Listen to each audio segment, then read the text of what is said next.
Dans ce cours qui traite de la panne radio, nous allons voir tout d'abord l'aspect réglementation. Il y a de nombreux points à connaître et nous verrons ensuite, avec cette réglementation, comment pourrait se faire une gestion d'une panne radio. Tout d'abord, commençons par le transpondeur. Dans le CERA, c'est les règles de l'ère européenne. Dans le chapitre affichage des codes du transpondeur en mode A, nous voyons que pour signaler qu'il se trouve dans une situation d'urgence particulière, le pilote équipé d'un transpondeur sélectionne le code 7600 pour signaler une situation de panne de communication. Concernant les transmissions en l'air, c'est le chapitre transmission sans accusé de réception. Lorsqu'un aéronef ne parvient pas à établir le contact sur le canal désigné, sur le canal utilisé précédemment ou sur un autre canal approprié à la route, il transmet son message 2 fois sur les canaux désignés, précédé de l'expression « transmission en l'air ». Lorsqu'un aéronef n'est pas en mesure d'établir une communication à cause d'une panne de récepteur, il transmet les comptes rendus aux heures et aux positions prévues en faisant précéder ces messages des mots « transmission en l'air » par suite de panne récepteur. L'objectif de ce chapitre de réglementation est d'inciter le pilote à transmettre dans l'espoir que le message soit quand même reçu par le contrôleur. Parlons maintenant des communications alternatives. C'est dans la partie française interruption des communications. L'aéronef cherche à établir les communications avec l'organisme compétent du contrôle de la circulation aérienne par tous les moyens disponibles. Par tous les moyens disponibles, on peut comprendre aussi le téléphone par exemple. Si vous avez une panne radio, vous pouvez, si vous cherchez à joindre un terrain, trouver le numéro de téléphone sur la carte VAC. Alors bien évidemment, il faudra faire attention au pilotage de votre avion, il faudra probablement réduire la puissance pour diminuer le bruit du moteur et bien entendre votre téléphone avec le volume à fond.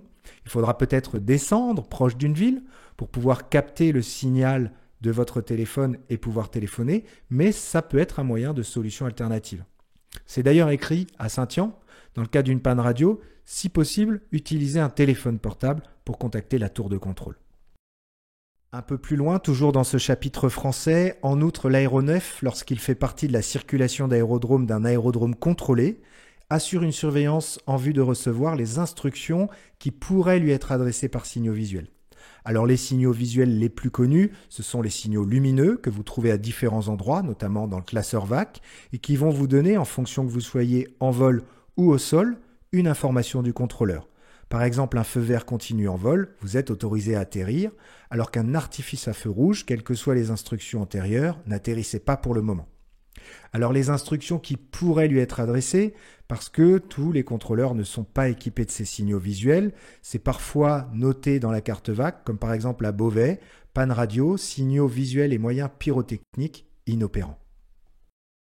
Alors toujours dans ce chapitre communication alternative, on a vu le téléphone, on a vu les signaux visuels, et dans le CERA, il y a un chapitre qui nous donne un moyen d'accuser de réception lorsque l'on reçoit un signal. En vol ou au sol, c'est différent. En vol, 2 jours, ça va être en balançant les ailes. Bien évidemment, il ne faut pas se mettre en danger, donc sauf sur le parcours de base et sur le parcours final. Et de nuit, ça va être en éteignant et en allumant 2 fois les projecteurs d'atterrissage ou alors, si on n'est pas équipé, les feux de navigation. Au sol, pour accuser de réception, 2 jours, ça va être en remuant les ailerons ou la gouverne de direction. Et de nuit, ça va être pareil en éteignant et en allumant 2 fois les projecteurs d'atterrissage ou, si on n'est pas équipé, les feux de navigation. Alors une autre partie de la réglementation importante, c'est l'interception en vol. C'est vraiment le cas ultime, c'est-à-dire que vous pourriez être amené à intercepter si jamais vous avez une panne radio. Et dans ce cas-là, il y a des signaux de la part de l'intercepteur et de la part de l'intercepté. L'intercepteur, de jour ou de nuit, va balancer l'appareil et faire clignoter à intervalles irréguliers les feux de position pour vous signifier que vous avez été intercepté et que vous devez le suivre. Et vous, de jour et de nuit, vous allez balancer l'appareil et faire clignoter à intervalles irréguliers les feux de position et le suivre pour signifier « compris, j'obéis ». Alors, c'est un peu particulier cette réglementation parce qu'il faut l'avoir à disposition, on ne peut pas la connaître par cœur, et c'est d'ailleurs écrit dans le NCO GEN 135, dans les documents manuels et informations qui doivent se trouver à bord, il y a les procédures et informations relatives aux signaux visuels à utiliser par un aéronef d'interception et par un aéronef intercepté, dans ce cas-là, ce serait vous. Cette documentation, pour la voir à bord, vous pouvez la retrouver soit dans le guide VFR, si vous avez le guide VFR, et aussi dans divers documents, comme par exemple le mémento du pilote VFR, qui est disponible sur le site de la FFA.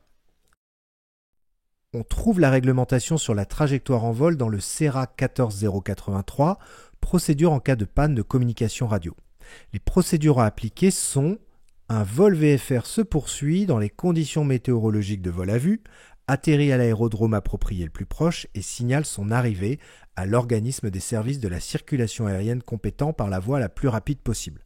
Alors si on veut définir ce qu'est l'aérodrome approprié le plus proche, c'est un aérodrome qui est proche, mais ce n'est pas forcément le plus proche puisqu'il faut qu'il soit approprié. C'est d'ailleurs repris dans le GM, c'est un guide, ce n'est pas traduit en français, mais en gros pour réévaluer l'aérodrome approprié le plus proche pour l'atterrissage, eh bien en tant que pilote, on doit prendre en compte les caractéristiques de la piste, l'équipement de l'aérodrome et la complexité de l'environnement opérationnel, ce qui pourrait nous amener à décider que l'aérodrome approprié ne soit pas nécessairement le plus proche, qui pourrait être 10 minutes plus loin que l'aérodrome le plus proche, mais qu'il serait néanmoins le plus approprié et le plus proche des aérodromes appropriés. Alors pour définir ce qu'est un aérodrome approprié, on pourrait catégoriser les aérodromes où la radio est obligatoire et non obligatoire. Pour rappel, la radio est obligatoire sur un terrain contrôlé, AFIS ou non contrôlé, mais lorsque c'est précisé que la radio est obligatoire, comme par exemple la Coulommiers en auto-information, où l'aérodrome est réservé aux aéronefs munis de radio. Et bien dans ce cas-là, on pourrait différencier deux situations, soit une situation d'urgence, soit une situation normale. Dans une situation d'urgence, bien évidemment, vous pourriez considérer cet aérodrome comme approprié et vous y intégrer avec le code transpondeur pour bien signaler que vous êtes en panne et éventuellement un passage vertical si c'est adapté. Et puis dans une situation normale, sans justification contextuelle, eh bien vous ne devriez pas aller vous intégrer sur cet aérodrome si vous êtes en panne radio. Concernant les aérodromes où la radio est non obligatoire, c'est le cas des aérodromes non contrôlés lorsqu'il n'y a rien de précisé sur la radio. C'est facultatif et donc vous pouvez aller vous y poser, que vous soyez dans une situation d'urgence ou dans une situation normale. Alors il peut parfois y avoir des consignes locales qui vont venir s'appliquer en plus de la réglementation sur la trajectoire. C'est par exemple le cas à Logne. Vous avez l'information sur la carte VAC dans le chapitre panne de l'équipement de radiocommunication qui dit que l'aérodrome reste accessible, même si c'est un aérodrome contrôlé, aux usagers basés selon les consignes locales quand l'organisme de contrôle est en activité. Et ensuite, il va falloir aller consulter les consignes locales pour savoir sous quelles conditions et en respectant quelle trajectoire vous allez pouvoir vous intégrer. Alors, au milieu de toute cette réglementation, on pourrait se poser la question, mais concrètement, que doit-on faire en vol en cas de panne radio ? C'est très simple, c'est une situation anormale, une panne mineure, donc vous appliquez une gestion de panne, et dans cette gestion de panne, vous allez être amené à la fin à faire un bilan, à prendre la décision en intégrant l'ensemble de ces règlements précédents. Ce qu'il faut retenir de ce premier chapitre sur la réglementation, eh bien, c'est le code transpondeur 7600. C'est les transmissions en l'air pour continuer à émettre nos messages. C'est un moyen de communication alternatif comme par exemple le téléphone et c'est aussi la possibilité d'utiliser les signaux visuels. Ensuite, concernant la trajectoire, eh bien, idéalement, vous allez devoir chercher le terrain approprié le plus proche, qui est en dehors d'une situation d'urgence, un terrain non contrôlé où la radio n'est pas obligatoire. Je vous propose maintenant de voir ensemble l'exemple de gestion d'une panne radio en vol. Un rapide rappel sur les situations de panne. Il y a la situation anormale et la situation d'urgence. La grosse différence, c'est le temps. Dans une situation anormale, on a le temps parce que l'avion peut encore voler, alors que dans une situation d'urgence, on n'a plus le temps. L'avion doit se poser immédiatement. Bien évidemment, dans le cas d'une panne radio, on est bien dans une situation anormale, donc on a le temps, on va faire une gestion de panne complète type T4B, c'est ça qu'on va décrire dans le cours. On n'est pas dans une situation d'urgence, il n'y a pas du tout la nécessité de trouver un champ pour se poser tout de suite. La méthode T4B, c'est l'acronyme pour la trajectoire, bêtise, breaker, bouquin et bilan. Si vous souhaitez plus de détails sur la construction de cette méthode, je vous invite à voir le cours Gestion d'une situation anormale. Je vous propose de mettre en œuvre la méthode T4B pour un avion qui aurait décollé d'Étampes vers Mortagne, et à cette position sur la carte, il essaye de contacter le SIV et il n'obtient pas de réponse. On est bien dans une situation anormale, on a le temps, l'avion vole, donc appliquez la procédure dans l'ordre en commençant par la trajectoire. Ne vous jetez pas sur la gestion de panne, le risque serait par exemple de rentrer dans une zone sans avoir le contact radio. La trajectoire c'est PNC, piloter, naviguer, communiquer. Piloter, l'avion vole, il a une vitesse qui lui permet de voler en sécurité. Naviguer, quelle serait la trajectoire, la navigation à faire? Comme le message radio n'est pas obligatoire pour continuer la navigation, bien le pilote dans ce cas-là décide de continuer à la même altitude le trajet jusqu'au prochain point de repère. Et communiquer, bien la radio ne fonctionne pas donc il ne peut pas communiquer. Ensuite, on arrive à bêtise. C'est toujours très important, restez concentré sur le pilotage de votre avion. Restez au bon cap, à la bonne altitude. Ne dérivez pas, restez en sécurité. Bêtise, il faut faire attention tout d'abord par exemple au volume. Est-ce que vous aviez baissé le volume pour ne pas être dérangé par la radio précédemment? Dans ce cas-là, il faudrait le réaugmenter. Des fois, il y a des radios sur lesquelles, en appuyant sur le bouton, vous pouvez entendre le squash et être sûr que le volume est bien réglé. Vous pouvez également vérifier la fréquence. Est-ce que vous avez affiché la bonne fréquence? C'est peut-être pour ça qu'on ne vous répond pas. Est-ce que la boîte de mélange est bien réglée? Est-ce que vous émettez bien sur le bon boîtier de radio? Boîtier 1, boîtier 2. Est-ce que vous écoutez bien au niveau du phone, de vos écouteurs, le bon boîtier radio? Bref, bêtise, c'est prendre un peu de recul sur la situation et regarder s'il n'y a pas une bêtise qui fait que ça ne fonctionne pas. Est-ce que quand vous appuyez pour émettre, vous avez bien le voyant TX qui se met? Est-ce que le voyant RX aussi clignote, qui voudrait dire que vous recevez un signal? Est-ce que les connectiques casque sont bien branchés? Par hasard, vous pourriez avoir tiré et enlevé la connectique casque. Essayez le haut-parleur éventuellement, peut-être que le haut-parleur permet d'entendre que c'est votre casque qui ne fonctionne plus, qu'il y a un faux contact dans le câble. Bref, prenez le recul et regardez si vous n'avez pas fait une bêtise. Ensuite, toujours en pilotant votre avion, c'est très important, restez au bon cap, à la bonne altitude, concentrez-vous sur votre navigation, la trajectoire, il ne faut pas que la gestion se fasse au détriment de tout ça. Vous regardez les disjoncteurs. Est-ce que les disjoncteurs sont enclenchés? Si jamais ils sont enclenchés, vous voyez ici comme nav, voire éventuellement les instruments en fonction des avions, eh bien, vous continuez la gestion de panne. Alors, avant de passer au prochain B, j'insiste bien, mais concentrez-vous sur la trajectoire tout au long de la gestion de panne. L'avion vole, c'est une panne mineure, vous devez rester maître de votre trajectoire, c'est les règles d'or, le piloter, naviguer, communiquer. Ensuite, c'est bouquin. Tout ça pour venir vous amener à consulter éventuellement la checklist de l'avion, s'il y en a une pour la panne radio, votre documentation personnelle ou même la documentation officielle qui serait à votre disposition. C'est pas toujours évident, la documentation officielle, ça peut être des gros livres, ça peut être beaucoup de contenu, savoir où aller chercher l'info. Donc en général, une fiche de synthèse ou un petit résumé sous la main, ça peut parfois aider dans des situations dynamiques. Alors je sais, je me répète, mais c'est important. La trajectoire doit prendre le dessus sur la gestion de panne. Si vous gérez bien piloter, naviguer, vous pouvez continuer la gestion de panne. C'est le B de bilan, une petite synthèse. Vous avez avancé, vous voyez, sur la navigation. Et la synthèse pourrait être, bon, a priori, j'ai une panne en émission et en réception. J'ai affiché 7600. Je vais continuer à transmettre en l'air dans le doute. Mon téléphone fonctionne, il a de la batterie. Et j'ai 2h30 d'autonomie carburant. C'est plutôt rassurant. Là, vous faites un point sur la situation. Ensuite, vous passez à ODI pour Option Décision Information.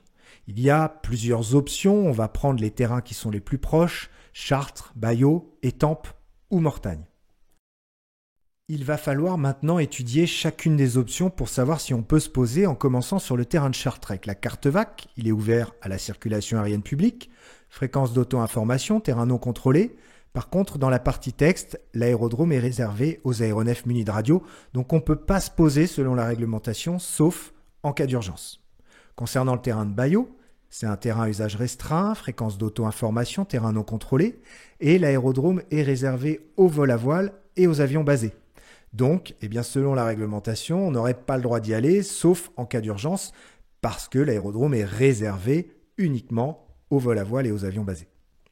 Pour le terrain d'Étampes, il est ouvert à la circulation aérienne publique. Il y a une fréquence de tour de contrôle avec même une RMZ, Radio Mandatory Zone. Donc c'est bien un terrain contrôlé. Par contre, dans la partie texte, En cas de panne de l'équipement radio, eh bien on voit que l'aérodrome est accessible aux usagers basés selon les consignes locales quand l'organisme de contrôle est en activité. Alors ça tombe bien, on est basé à Étampes. Par contre, il va falloir regarder si on est bien dans les horaires d'activation de la tour de contrôle. Comme oui, eh bien oui, on va pouvoir s'intégrer en panne radio en respectant les consignes locales parce que l'aérodrome est contrôlé avec une procédure pour les usagers basés que nous allons respecter. On termine avec le terrain de Mortagne. Il est ouvert à la circulation aérienne publique, il y a une fréquence d'auto-information, terrain non contrôlé, et dans la partie texte, nous n'avons rien trouvé qui impose une radio obligatoire. Donc oui, selon la réglementation, on peut se poser à Mortagne en cas de panne radio. Donc maintenant, parmi toutes ces options, il va falloir choisir celle que vous préférez. C'est le D de décision. Donc a priori, on va éviter d'aller à Chartres et à Bailleau parce que ce n'est pas prévu par la réglementation. On n'est pas dans une situation d'urgence. Et il faut choisir entre Étampes et Mortagne. Je serais plutôt dans le choix d'Étampes, mais bien évidemment, on pourrait choisir Mortagne si on avait une autre raison. Je justifierais mon choix personnellement de rentrer sur le terrain où est basé l'avion pour pouvoir le réparer. Les derniers conseils que je vous donnerai, c'est de conserver un résumé, quelque chose de simple pour avoir en vol un accès à la réglementation si jamais vous avez une panne radio. Et c'est dans le cas d'une panne radio de bien prendre le temps d'analyser la panne. L'item bêtise est très important, ça arrive souvent de ne pas avoir de réponse parce qu'on a mal réglé le volume par exemple. Et puis si jamais vous avez vraiment une panne radio, eh bien gérez la panne dans son ensemble et prenez le temps d'analyser les différentes options et ce que réglementairement vous avez le droit de faire. La fiche de synthèse qui reprend tout ce que nous venons de voir et aussi la partie réglementation qui peut être utile en cas de panne en vol est disponible en téléchargement.